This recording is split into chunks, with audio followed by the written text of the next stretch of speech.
Essa noite nós vamos conversar a respeito de um assunto que é bem polêmico em nossa época, bem espinhoso, desconfortável para ser falado, mas um assunto necessário.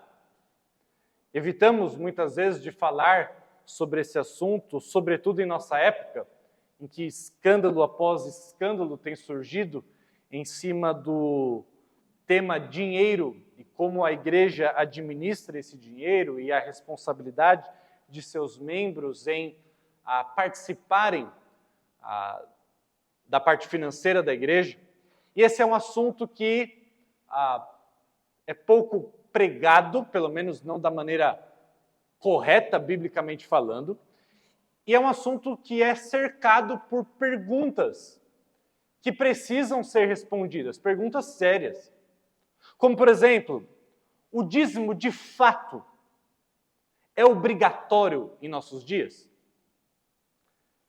O Novo Testamento fala sobre dízimo ou é uma coisa só do Antigo Testamento?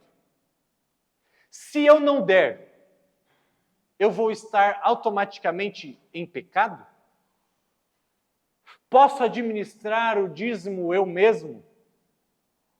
Aonde devo entregá-lo?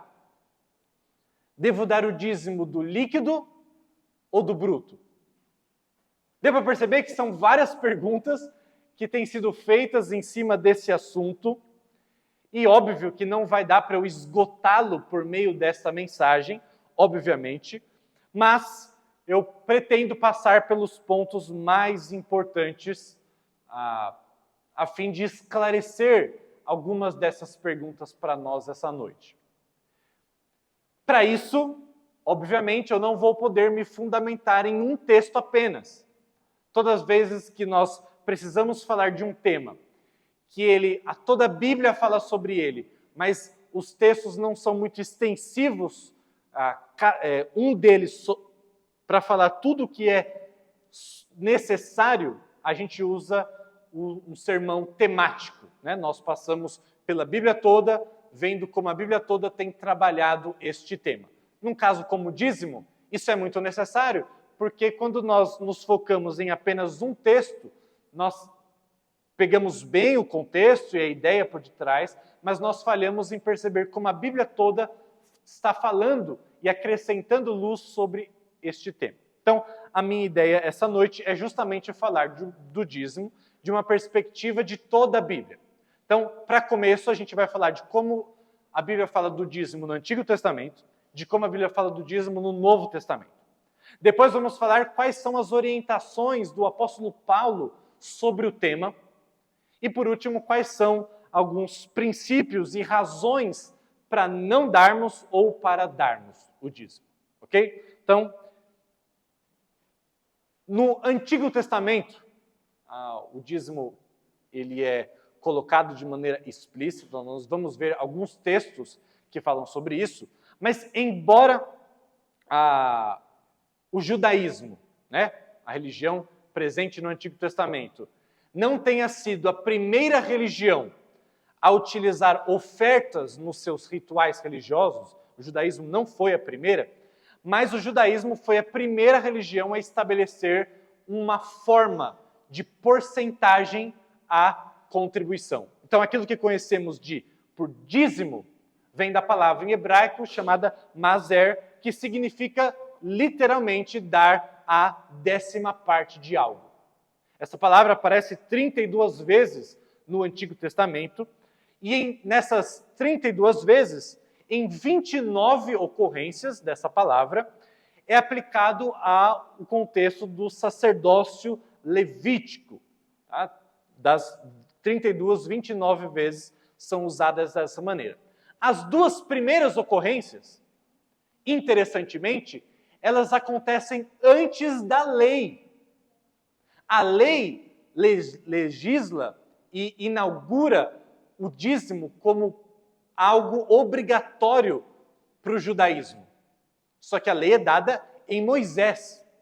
Mas as duas primeiras ocorrências na Bíblia da palavra dízimo antecedem Moisés e a lei que foi dada para ele. Essas duas passagens, uma é na história de Abrão e a outra no seu neto Jacó, ambas em Gênesis. A primeira delas, lá em Gênesis 14, 20, mostra que o rei sacerdote abençoa Abraão e este, por sua vez, deu a Melquisedeque, e aí abre aspas para o texto de Gênesis 14, 20, o dízimo de tudo. Então essa é a primeira ocorrência na Bíblia da palavra dízimo, antes mesmo da lei, dizendo que Abraão deu a Melquisedeque o dízimo de tudo.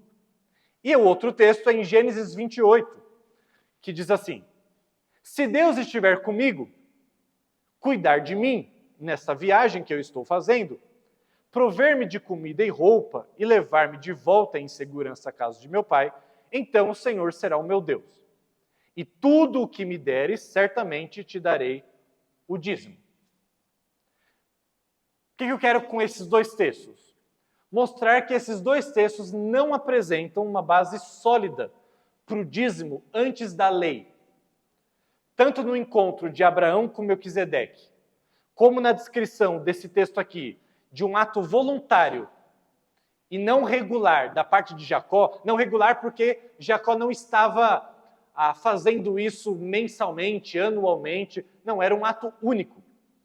Portanto, nenhum desses dois casos há uma ordenança nesse sentido. Só veremos uma obrigatoriedade do dízimo depois de Moisés, e os irmãos vão entender a importância disso. Agora sim, depois de Moisés, o dízimo na lei mosaica. Primeiro texto, Levítico 27, versículo 30 a 34, eu vou ler partes desse versículo, que diz assim: a 10ª parte, aqui é a palavra dízimo, dos produtos da terra, sejam os cereais dos campos ou os frutos das árvores, pertence ao Senhor e deve ser consagrada a Ele. Conte um de cada 10 animais do seu gado e dos seus rebanhos e separe-os para o Senhor, considerando-os santos. Não faça distinção entre animais bons e ruins, nem substitua um pelo outro. Esses são os mandamentos que o Senhor deu aos israelitas por meio de Moisés no Monte Sinai. Portanto, aqui estabelece claramente que o dízimo deveria ser retirado a partir da produção agropecuária, que era a base da economia da época. Ok? Então, a base da economia da época era agropecuária, então o dízimo deveria ser tirado nesse modelo econômico. Mais para frente, em Números 18, Deus apresenta o destino dos dízimos a serem entregues. Olha só comigo o texto, Números 18, 21. Darei aos levitas os dízimos. Levitas são os descendentes da tribo de Levi. De todo o povo de Israel, como herança pelos seus serviços, ou seja, da tribo de Levi, na tenda do encontro. Os levitas não herdarão porção alguma da terra entre os israelitas, pois eu lhes dou os dízimos dos israelitas, apresentados como ofertas para o Senhor. Dê as seguintes instruções aos levitas: quando receberem dos israelitas os dízimos que eu dou a vocês como sua herança, entreguem a 10ª parte deles, um dízimo dos dízimos ao Senhor como oferta. Então aqui, nesse texto, deixa claro que os dízimos deveriam ser entregues para a administração dos levitas, que não tinham uma porção na herança, né, na terra de Israel. E a conclusão que nós podemos tirar daqui é que, durante o período da lei de Moisés, o assunto do dízimo era apresentado de maneira normativa para Israel. Era obrigatório, todo mundo deveria seguir e obedecer o dízimo. Mas aí talvez a gente poderia pensar, ok, e depois de muito tempo? E depois de que o povo vai para o exílio na Babilônia e volta do exílio na Babilônia, quando o templo, inclusive, já havia sido destruído? Como que deveria ser a prática do povo nessa época? E aí, o texto de Malaquias, bem famoso, quando falamos sobre dízimo, diz: trazei todos os dízimos à casa do tesouro, para que haja mantimento na minha casa. Portanto, é inevitável a conclusão de que a instituição e a prática dos dízimos ela é divina, desde o estabelecimento lá com a lei de Moisés, até ali o retorno do povo da época do cativeiro babilônico.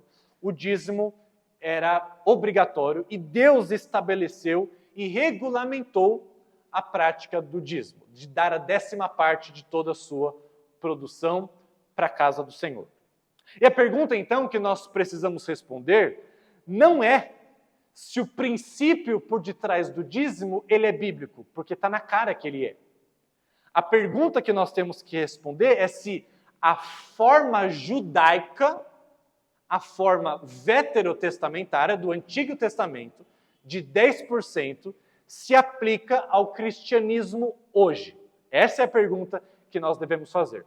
Esses textos que nós lemos no Antigo Testamento, todos mostram que a forma judaica era a maneira de eles cumprirem o princípio bíblico da contribuição naquele momento. E no Novo Testamento? É isso que eu quero falar nesse momento.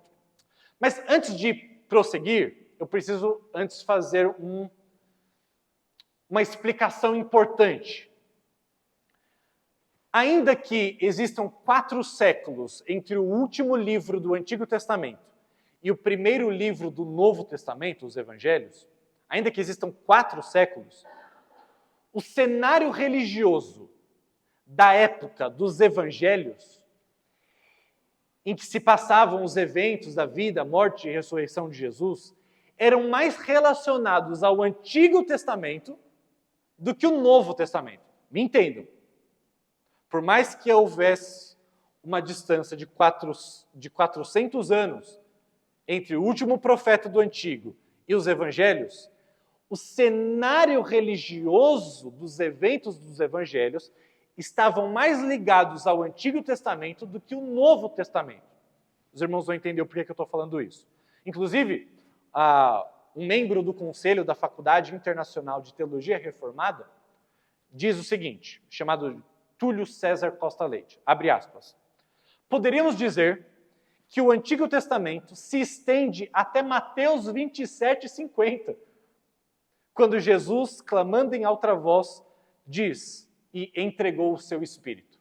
Ele está dizendo, até a morte de Jesus, nós estamos ainda participando de um cenário do Antigo Testamento.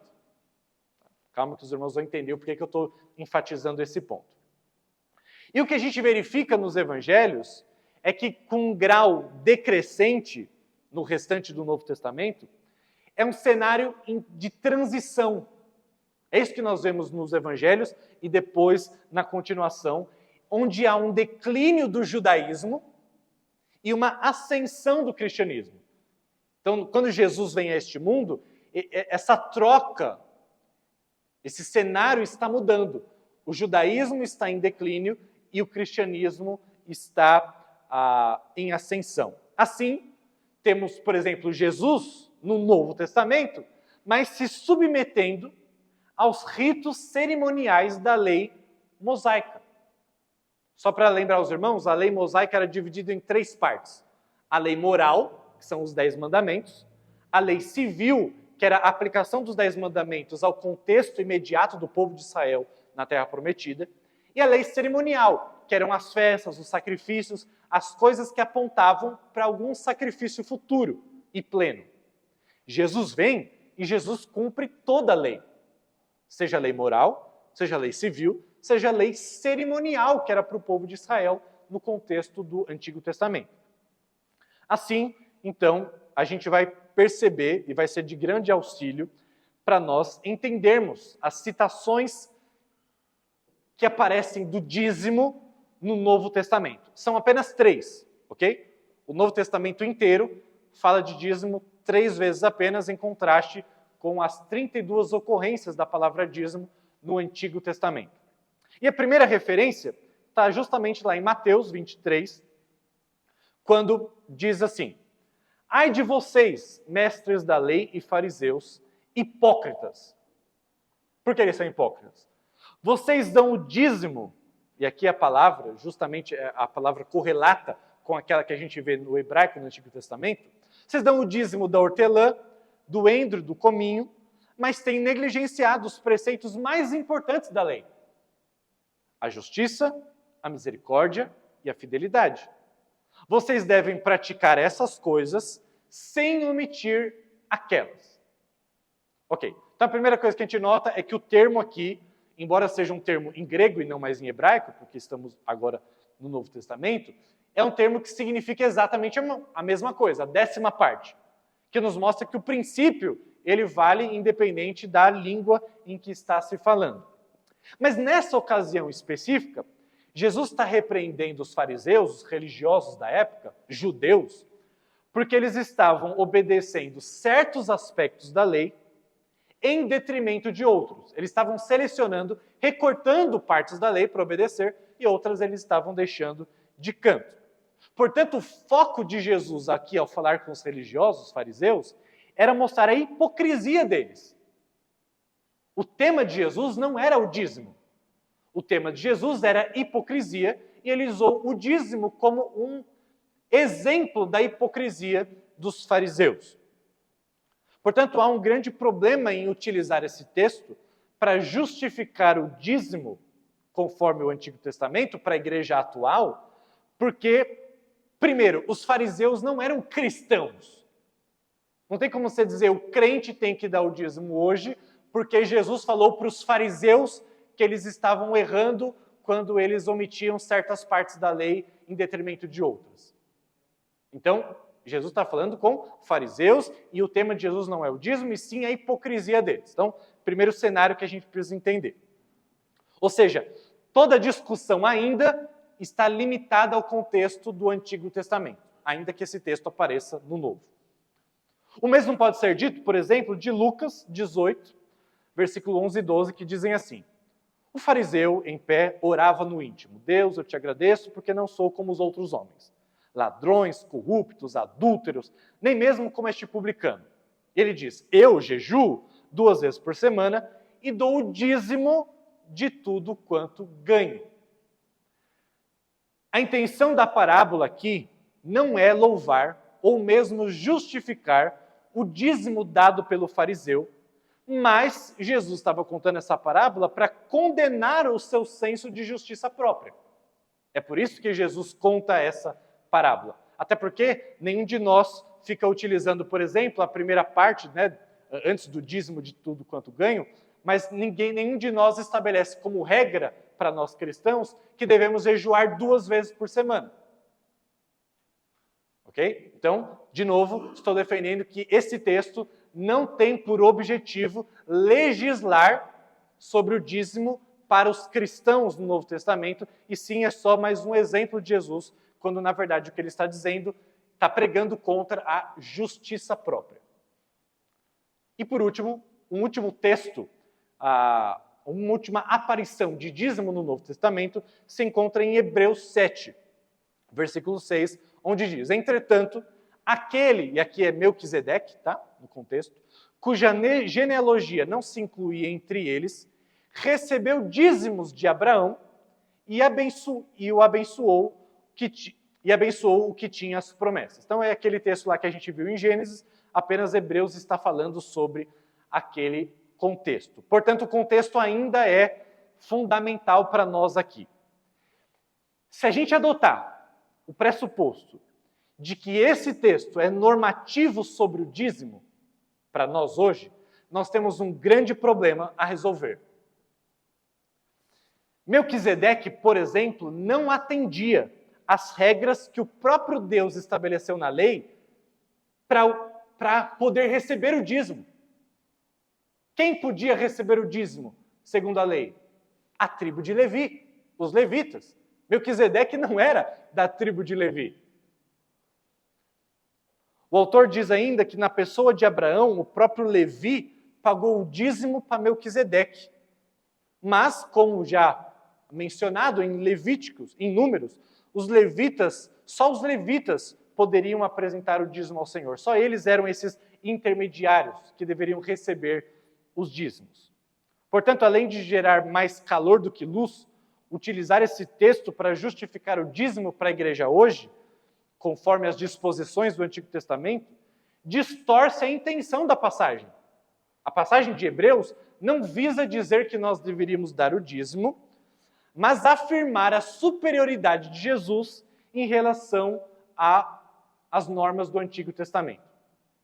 Ok, então, antes de você se assustar, meu ponto é mostrar que as 3 únicas ocorrências da palavra dízimo, que é os 10%, no Novo Testamento, não são textos normativos, que nos obrigam ou que nos deem um caminho a ser trilhado para os cristãos do Novo Testamento.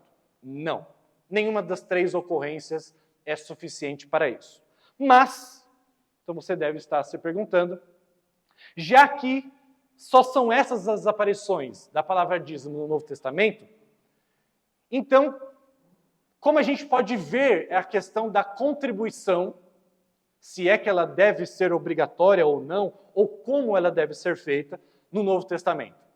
E eu quero te convidar a olhar para aquilo que o apóstolo Paulo, posteriormente na história, depois dos evangelhos, como ele instrui as igrejas a esse respeito, mesmo que o apóstolo Paulo nunca use a palavra dízimo. Ok? Mesmo não usando, vamos ver como o dízimo permanece em princípio, mas não na sua forma. Tá? Primeiro texto. 1 Coríntios 9, 13 a 14, Paulo diz assim: Não sabeis vós que os que prestam serviços sagrados do próprio templo se alimentam? E quem serve ao altar, do altar tira o seu sustento? Vocês não sabem disso? Paulo está dizendo. Assim, ordenou também o Senhor aos que pregam o evangelho que vivam do evangelho.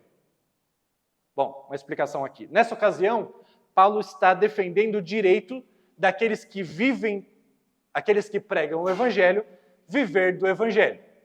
E o fundamento que o apóstolo Paulo usa dentro desse texto, no contexto, se fundamenta lá numa lei do Antigo, de Deuteronômio 24, de 25, versículo 4, que diz: Não amordace o boi enquanto ele estiver debulhando o cereal. Isso estava na lei do Antigo Testamento. E como Paulo aqui reinterpreta o texto e diz no versículo 9, que não está aqui: Por acaso é com bois que Deus está se preocupando? A conclusão de Paulo é lógica. Como visto anteriormente, Israel deveria ser fiel na entrega dos dízimos, porque o sustento dos levitas que não tinham terra deveria ser por conta, eles trabalhavam no templo do Senhor e, portanto, o sustento deles deveria ser por meio dos dízimos. E Paulo está dizendo aqui, mesmo sem citar dízimos, que aqueles que pregam o evangelho deveriam ser sustentados por causa do evangelho. Paulo é claro em aplicar isso aqui, quando ele destaca aqueles que trabalham no templo, alimentam-se das coisas no templo, como ele diz aqui no versículo 13. O que o apóstolo faz, então, aqui, é reafirmar o princípio. A igreja é responsável por seus pastores e missionários, da mesma maneira como no Antigo Testamento, o povo de Israel era responsável pelo sustento dos levitas que trabalhavam no templo. É isso que Paulo está fazendo aqui. Tá? Mas Paulo, interessantemente, não menciona a forma da 10ª parte. Embora ele esteja falando do mesmo princípio, ele não fala sobre a forma da 10ª parte. Continuando. Filipenses 4, versículo 15 e 16, Paulo diz assim: E sabeis também vós, ó Filipenses, que no início do Evangelho, quando parti da Macedônia, nenhuma igreja se associou comigo no tocante a dar e receber, senão unicamente vós outros, igreja de Filipos. Porque até para Tessalônica, uma outra cidade, mandastes não somente uma vez, mas 2, o bastante para as minhas necessidades. Aqui Paulo já está mostrando na prática como as igrejas já tinham entendido nessa época a necessidade de a igreja, da comunidade local, contribuir para a obra missionária. O apóstolo destaca que os cristãos se comprometeram em suprir as necessidades do missionário Paulo em abundância. Novamente, Paulo não fala de uma quantia fixa, previamente estabelecida, Paulo não menciona uma porcentagem, enquanto ele está falando de uma contribuição financeira. Ainda mais, 1 Coríntios 16, versículo 1 e 2, ele diz: Quanto à coleta para os santos, fazei vós como também ordenei às igrejas da Galácia. no primeiro dia da semana, onde o culto acontecia, no domingo, cada um de vós ponha de parte em casa, conforme a sua prosperidade, e vá juntando para que não façam coletas quando eu for. Então aqui Paulo coloca o princípio de que, primeiro, a coleta é para os santos, não apenas mais agora, ele está falando dos missionários e pastores, mas os santos se beneficiariam também da coleta que era destinada para a igreja. Ele diz que isso deveria ser feito, era uma ordenança, isso deveria ser feito ao domingo e que isso deveria ser feito conforme a prosperidade. Mas, novamente, Paulo não estabelece uma porcentagem aqui. Ainda, 2 Coríntios, Paulo fala bastante sobre esse tema aqui. 2 Coríntios 8, versículo 1 a 5, Paulo diz: Irmãos, também irmãos, vos fazemos conhecer a graça de Deus concedida às igrejas da Macedônia. Porque no meio de muita prova de tribulação, eles manifestaram abundância e alegria, e a profunda pobreza deles, preste atenção, a profunda pobreza deles superabundou em grande riqueza da sua generosidade. Paulo está dizendo, enquanto eles eram muito pobres, a pobreza deles superabundou na riqueza da sua generosidade.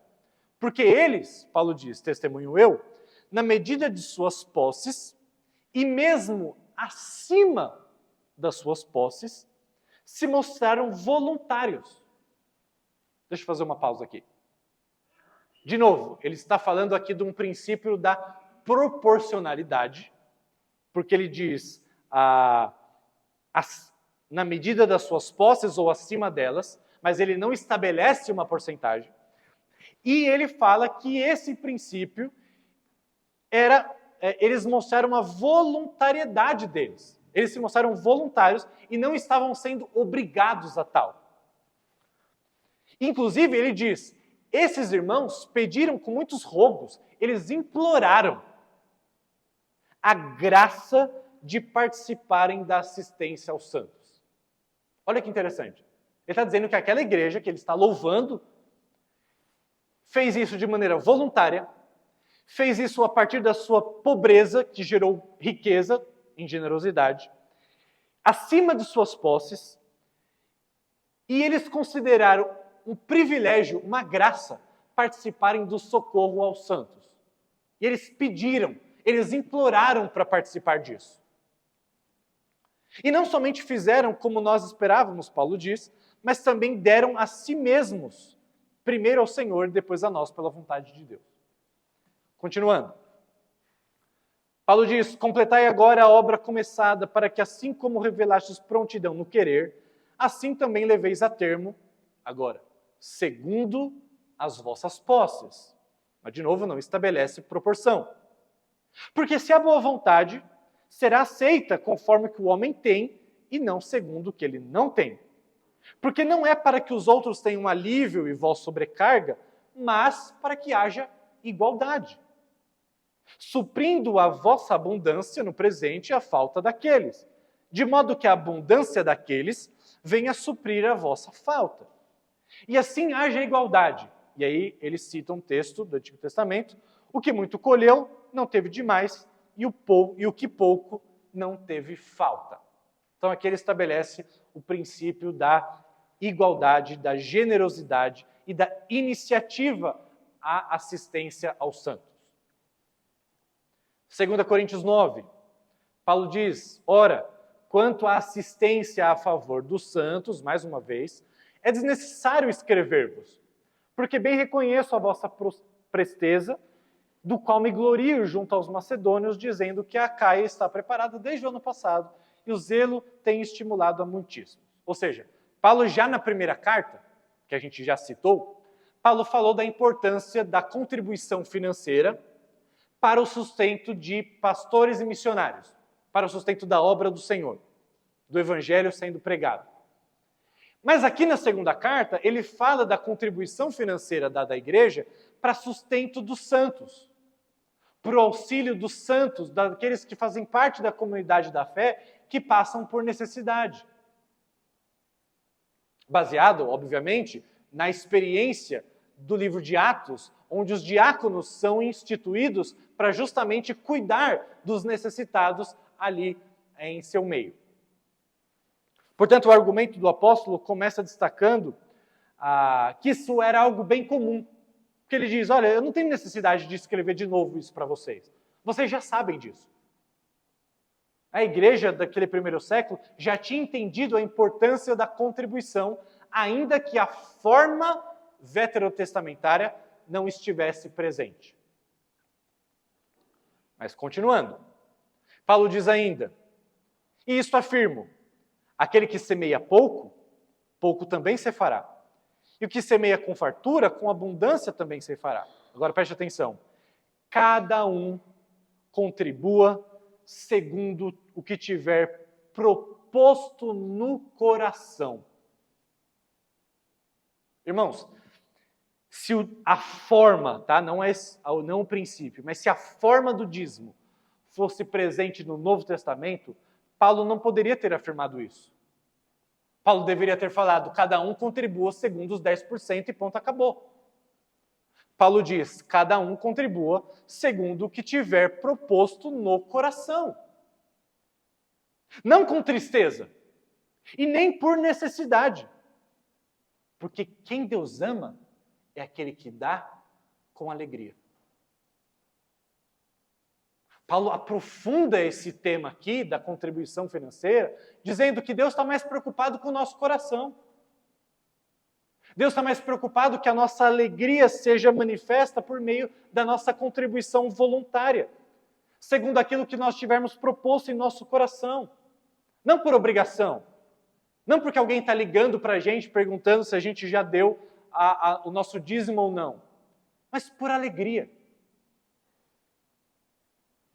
E aí ele termina o texto dizendo, Deus pode fazer-vos abundar em toda graça, a fim de que, tendo sempre em tudo ampla suficiência, superabundeis em toda boa obra. Como está escrito, distribuiu, deu aos pobres, a sua justiça permanece para sempre.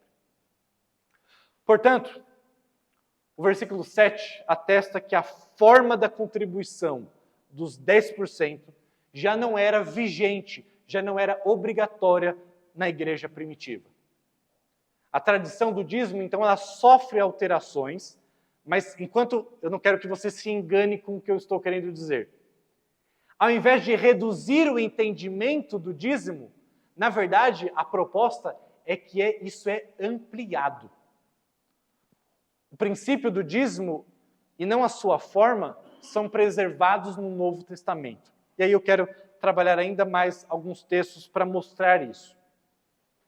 Por exemplo, 2 Coríntios 9, Paulo diz, ora, aquele que dá semente ao que semeia e pão para o alimento também suprirá e aumentará a vossa sementeira e multiplicará os frutos da vossa justiça. Agora preste atenção. Enriquecendo-vos em tudo para toda generosidade, a qual fez que, por nosso intermédio, sejam tributadas graças a Deus. Presta atenção de novo. Porque o serviço dessa assistência não só supre a necessidade dos santos, mas também redunda em muitas graças a Deus.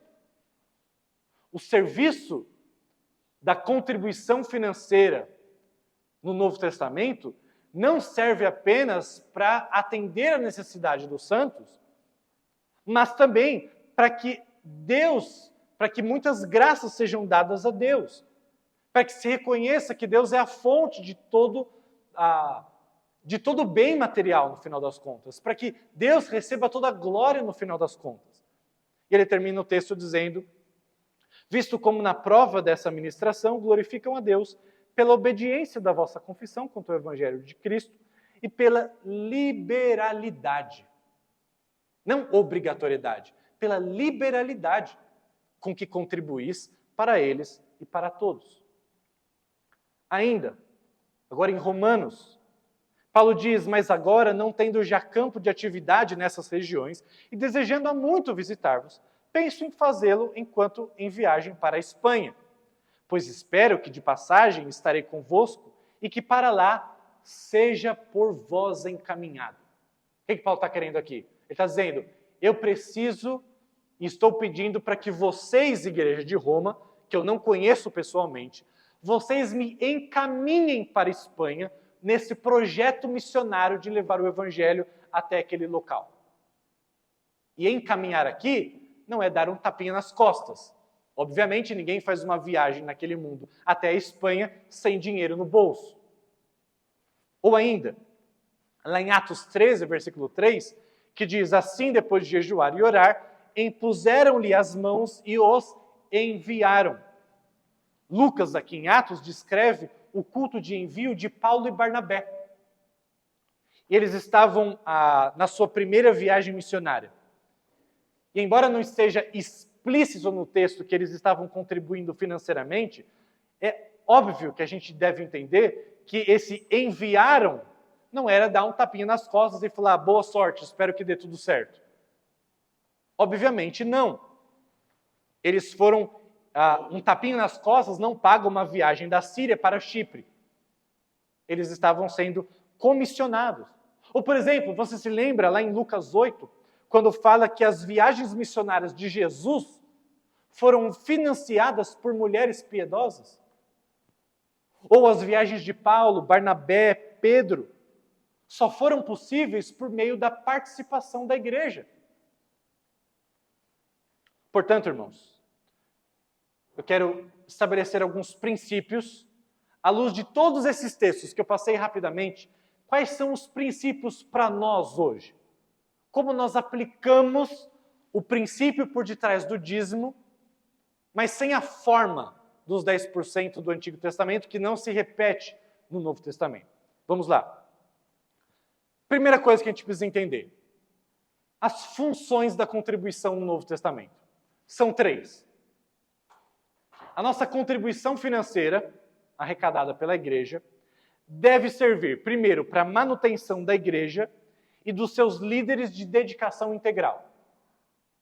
Paulo deixa isso claro lá em 1 Coríntios. Segunda coisa, sustento da obra missionária. Também vimos isso lá em Atos, vimos isso lá em Romanos, vimos isso em outras partes do Novo Testamento.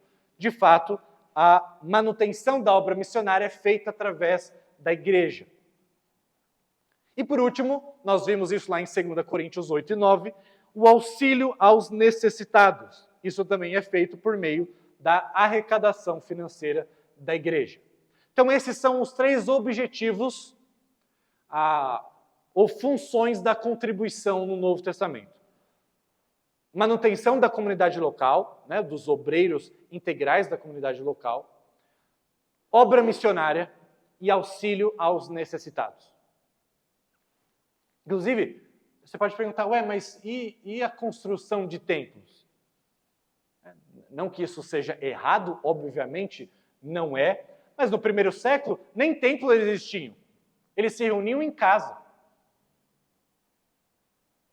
De novo, não estou dizendo que templos ou paredes, lugares para nós nos reunirmos são desnecessários, mas eles podem estar inclusos dentro da manutenção da igreja e do seu local de reunião. Mas vamos lá. Primeiro princípio, contribuição liberal. O Novo Testamento, de acordo com todos esses textos lidos, não apresenta uma diferença entre dízimos e ofertas, embora ambos não sejam a mesma coisa. A forma do dízimo ela é alterada para atender um novo cenário social, cultural e religioso. O princípio por detrás é mantido. Não há uma ruptura entre esses momentos, mas um desenvolvimento. Então, o princípio é mantido, mas a forma como ele é aplicado se desenvolveu a um novo cenário religioso, cultural e social. Por essa razão, é que alguns autores têm optado por usar o termo contribuição ao invés de dízimo ou de oferta, tentando fazer jus ao princípio por detrás. Na prática, a igreja do Novo Testamento não aplica a forma do Antigo Testamento, mas unifica os princípios tanto da oferta quanto do dízimo. A regra não passa a ser mais uma porcentagem, mas a liberalidade, limitada apenas pela nossa disposição piedosa, conforme Paulo diz lá em 2 Coríntios 9, versículo 7, abre aspas, quando ele diz: cada um dê conforme determinou em seu coração, não com pesar ou por obrigação, pois Deus ama a quem dá com alegria.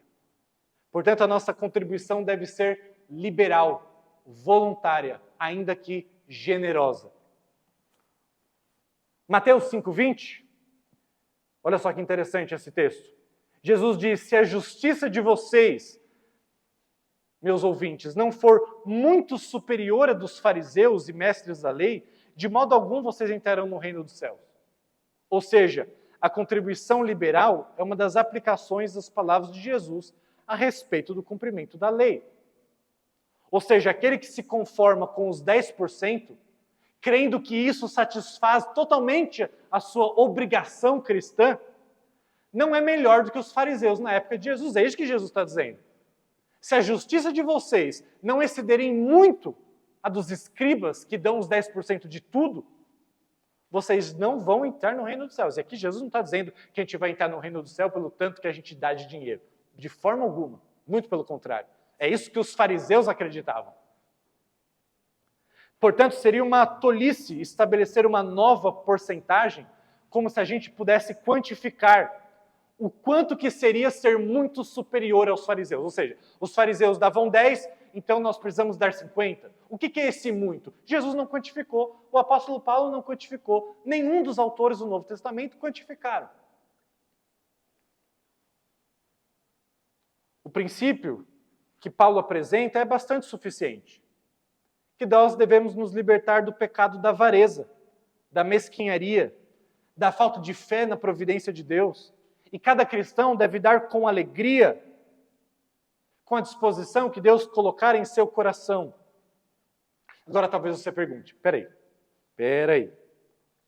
Então o senhor está querendo dizer que é possível não contribuir se a alegria não estiver presente e fazer isso de maneira muito impune, com a consciência muito tranquila? Olha, eu não vou contribuir porque eu não estou sentindo alegre. Então, se eu não estou me sentindo alegre, Deus não quer, então eu estou com a consciência tranquila porque eu estou obedecendo o mandamento divino. E a resposta é, obviamente, não, de forma alguma. A voluntariedade e a satisfação no cumprimento do mandamento do Senhor funcionam como evidências de uma fé genuína. Se lhe falta alegria em atender a voz do Senhor, então clame por ela. Não deixe de obedecer porque lhe falta alegria, mas clame por essa alegria. Eu vou ler só uma parte desse texto, eu vou ler rapidamente esse texto, Marcos 12. Assentado diante do gasofilácio, observava Jesus como o povo lançava ali o dinheiro. No gasofilácio, igual temos aqui. Ora, muitos ricos depositavam grandes quantias. Vindo, porém, Jesus está contando essa história, uma viúva pobre depositou no gasofilácio 2 pequenas moedas correspondentes a um quadrante. E chamando seus discípulos, Jesus lhes disse: em verdade vos digo que essa viúva pobre depositou no gasofilácio mais do que o fizeram todos os ofertantes. Por quê? Porque todos, Jesus diz, ofertaram do que lhes sobrava. Ela, essa viúva pobre, da sua pobreza, deu tudo quanto possuía, ou seja, todo o seu sustento. Jesus apresenta um parâmetro muito mais radical para aqueles que estavam ali se retorcendo no banco, quando eu estava dizendo que a forma do dízimo não é obrigatória no Novo Testamento, você já pode respirar aliviado. Porque o parâmetro que Jesus usa é muito mais radical. É mais importante o quanto sobra e não o quanto você dá. Porque o quanto te sobra revela aonde o seu coração encontra repouso. Em quem o seu coração confia. Você pode dar 100 milhões, mas se na sua conta bancária sobrar 300 bilhões, isso não é nada no final das contas. Mas aquela viúva, pobre, tinha 2 moedas. E ela deu as 2 moedas, ela deu tudo que ela tinha. E Jesus diz, essa mulher deu mais do que todos os outros. Não é o quanto te sobra, não é o quanto você dá, mas é o quanto te sobra. Porque o quanto te sobra revela em quem o seu coração encontra repouso e esperança. Deus está mais preocupado, no final das contas, irmãos, prestem atenção, com o nosso coração, porque Deus não precisa do nosso dinheiro. Ou você acha que o Deus criador de todo o universo precisa mendigar para nós? Ele é dono de tudo. A dificuldade, então, em assumir a tradição do dízimo como 10% pode parecer meio estranha, ou meio uma brecha para a nossa negligência. Mas o que eu estou destacando aqui é exatamente o contrário. Há uma proposta ainda mais rigorosa no entendimento da contribuição financeira. É algo que exige muito mais do que uma regra rígida de dar 10%. Envolve o nosso coração, envolve em quem nós confiamos, envolve o que nos sobra e não o quanto nós damos. Salmo 50, só para deixar o assunto claro. Deus falando, não tenho necessidade de nenhum novilho dos seus estábulos, nem dos bodes dos seus currais, pois todos os animais da floresta são meus, Deus está dizendo. Como são as cabeças de gado aos milhares nas colinas. Se eu tivesse fome, Deus diz, eu precisaria dizer para você? Pois o mundo é meu e tudo que nele existe. Portanto, irmãos, não podemos entregar nada para Deus que Deus já não tenha. Por isso a contribuição é um privilégio. Deus não precisa dela. Deus, na verdade, nos concede graça de participarmos do que Ele já está fazendo.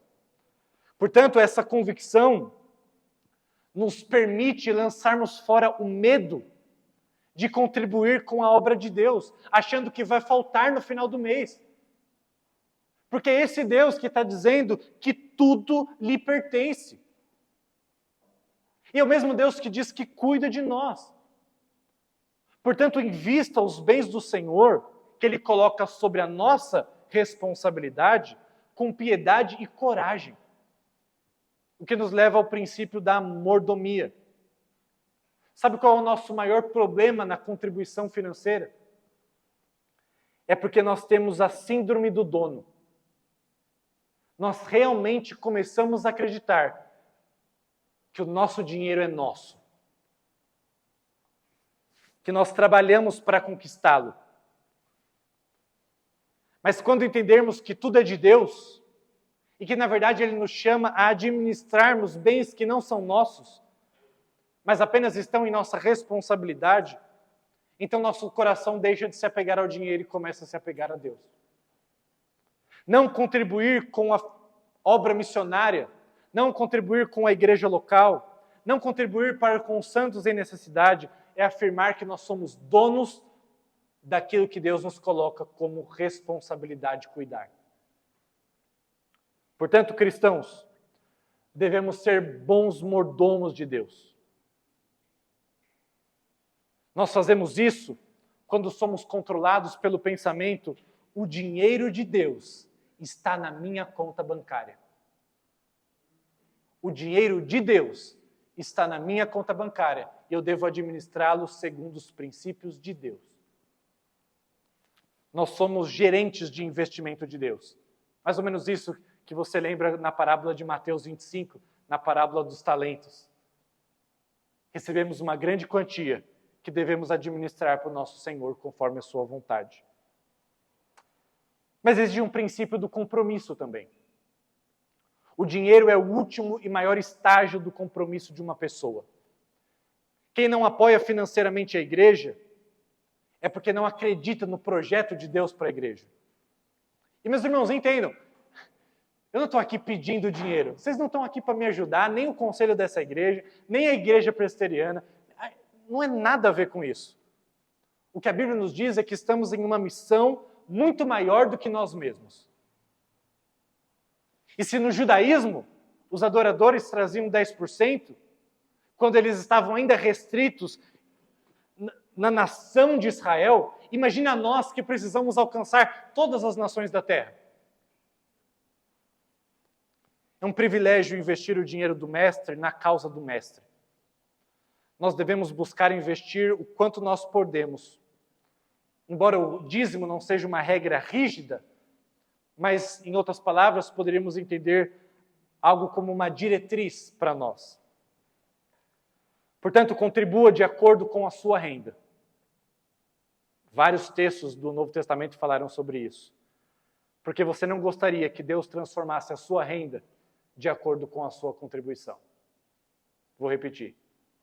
Contribua de acordo com a sua renda.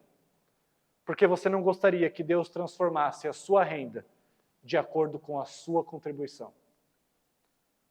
Eu quero terminar dando duas razões. Uma para não contribuir e uma só para contribuir. A primeira, a única razão para nós não contribuirmos é o que a Bíblia chama de amor ao dinheiro. Avareza. A Bíblia fala, inclusive, mais do amor ao dinheiro do que ela fala sobre o sexo. Porque o dinheiro nos engana. E toda vez que na época do povo de Deus havia um grande despertamento espiritual, como na época do rei Ezequias, o resultado foi uma dedicação financeira às obras no templo de Deus. Como está lá em 2 Crônicas, capítulo 31.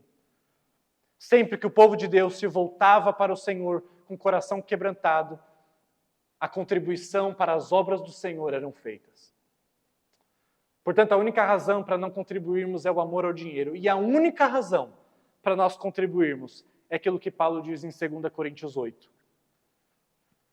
Não vos falo na forma de mandamento, mas para provar pela diligência de outros a sinceridade do vosso amor. E agora preste atenção. Pois conheceis a graça de nosso Senhor Jesus Cristo, que sendo rico, se fez pobre por amor de vós, para que pela sua pobreza vos tornasseis ricos. Por causa do Evangelho, queremos sustentar a obra e amamos o próximo como o Senhor nos amou, porque Cristo era rico e se fez pobre. Certa vez eu estava lendo um artigo do Tim Keller, pastor falecido norte-americano, e ele relatou que as pessoas perguntavam muito para ele, como um pastor que era muito influente na cidade de Nova York, e as pessoas perguntavam para ele, olha, você é alguém tão moderno, você é alguém tão racional, tão inteligente, você realmente acha que no Novo Testamento os crentes são ainda obrigados a dar 10%? Você que é um pastor tão para frente, tão evoluído, você acredita nisso? E aí ele balançava a cabeça dizendo não, e as pessoas ficavam meio aliviadas assim. Eu falei, nossa, que bom. Mas logo em seguida, Tim Keller perguntava,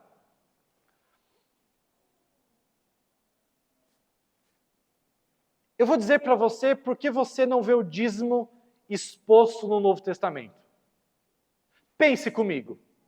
Nós temos recebido mais revelação de Deus, mais verdade de Deus, mais graça de Deus do que os crentes do Antigo Testamento? A gente tem mais ou menos? Aí ele já ficava meio preocupado, assim, mais, ok. Aí ele prosseguiu. Somos mais devedores da graça do que eles ou menos? Mais ou menos devedores da graça? Aí eles tiveram que responder, mais.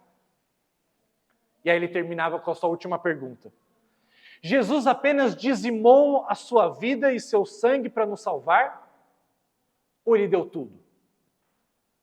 Jesus esperou 10% do seu sangue escorrer do seu corpo para dizer, olha, chegue, já foi suficiente. E após isso, Tim Keller concluía que o dízimo é um padrão mínimo, no final das contas, para os crentes. Nós não podemos ofertar menos dos nossos ganhos do que aqueles que tinham muito menos entendimento e graça do que nós temos. Agora, se nós nem damos o dízimo, quer dizer que nós não estamos nem na lei e muito menos na graça. Nem na lei. Somos piores que os fariseus. mas também nem na graça nós estamos. A motivação, então, única para o Evangelho, ou a motivação única para a nossa contribuição, não é outra coisa que não o Evangelho da graça. Paulo, inclusive, nunca apelou para as emoções e nunca apelou para a sua autoridade como apóstolo para fazer a igreja contribuir. Você não vê em nenhum momento ele dizendo, eu estou mandando, contribuam. Ele não colocou foto de gente passando fome no slide, obviamente não existia, mas para as pessoas ficarem com dó. Qual foi a motivação que Paulo usou para aquela igreja de Corinto contribuir? Ele diz o Evangelho. Jesus era rico e se fez pobre por amor a vocês. Portanto, preguem o Evangelho ao coração de vocês, até que seu coração seja repleto de alegria e você contribua com aquilo que Deus colocar em seu coração. Então, para que se torne uma pessoa graciosa e generosa, não sente com uma calculadora, mas olhe para a cruz. Vou repetir. Para você se tornar uma pessoa generosa, não sente com uma calculadora, não se pergunte se o dízimo é do bruto ou do líquido, mas olhe para uma cruz. E lembre-se, o cristão ganhou a salvação pela perda. O cristão atinge o poder mediante a fraqueza e o serviço. E o cristão vem a ser rico mediante distribuir tudo. Portanto, e se a nossa contribuição financeira para a obra do Senhor realizada a partir da igreja fosse menos com isso e fosse mais parecida com isso? Vamos orar. Senhor Deus, nós te agradecemos porque a Tua palavra nos instrui a respeito da contribuição que é devida para a manutenção da comunidade local, a igreja, para a ampliação das frentes missionárias em todo o mundo e também para o auxílio e cuidado daqueles que necessitam. Obrigado, Deus, o privilégio de participar da Tua obra, com aquilo que não é nosso, mas que é do Senhor.